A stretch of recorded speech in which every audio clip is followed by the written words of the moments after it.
बाहों में झूमना। इतना प्यार दूंगी तुझको, इतना प्यार दूंगी तुझको, मुझे न कभी तू भूलेगा, भूलेगा, भूलेगा। जवानी के पासवर्ड बनावा गोरी, अच्छा कैसे भूलेगा।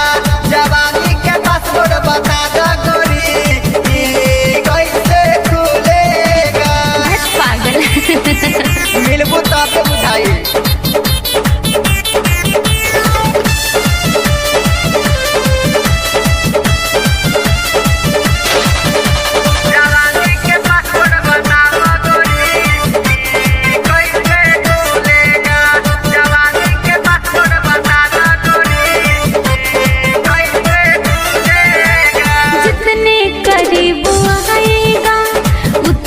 मजा तू पाएगा।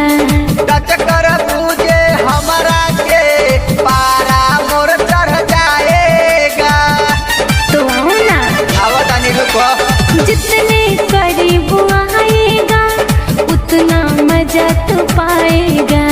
टच कर तुझे हमरा के पारा मोर चढ़ जाएगा। ऐसा जाम पिलाऊंगी तुझको, ऐसा जाम पिलाऊंगी तुझको, नशा में हरदम झूमेगा, झूमेगा, झूमेगा। जवानी के पासवर्ड बनावा गोरी, कैसे भूलेगा। जवानी के पासवर्ड बता दो गोरी, कैसे भूलेगा। कैसे भूलेगा,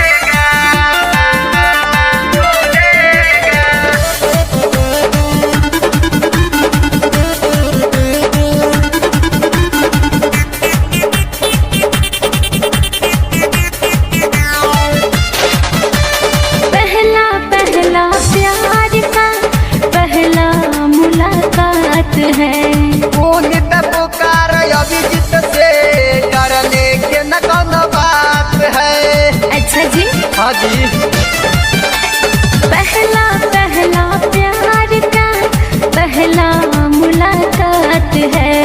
मोहित पुकार अभिजीत से डरने के न कोनो बात है। जन्नत का मजा चिखाऊंगी जमी पे, जन्नत का मजा चिखाऊंगी जमी पे, बाहों में लेकर चूमेगा, चूमेगा, चूमेगा।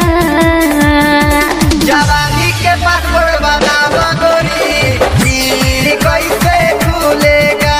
जवानी के पासवर्ड बता दो गोरी, कैसे भूलेगा। मेरे बालों से खेलो ना, मेरे गालों से खेलो ना, मेरे होठों को चूमो ना, लेकर बाहों में झूमो ना।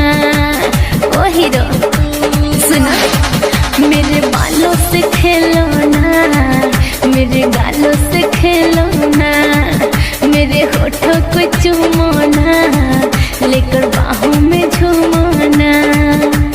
इतना प्यार दूंगी तुझको, इतना प्यार दूंगी तुझको, मुझे न कभी तू भूलेगा, भूलेगा, भूलेगा।